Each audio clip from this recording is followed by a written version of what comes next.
কাছে আমার এই কিতাবটা থেকে থাকে, আমি কিতাব আনি নাই, যদি এই কিতাবটা থেকে থাকে আলহামদুলিল্লাহ আপনারা 3 বার পড়বেন, প্রথম থেকে শেষ পর্যন্ত 3 বার পড়বেন।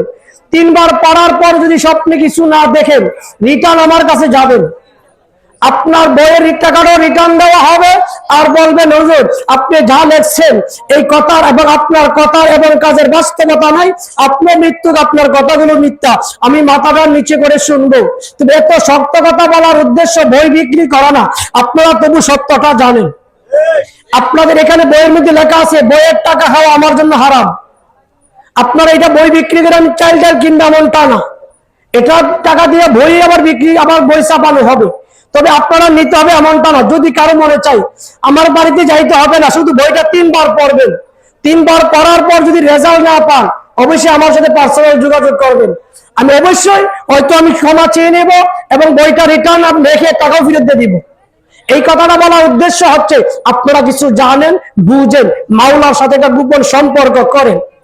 আপনারা কি কষ্ট নিচ্ছেন?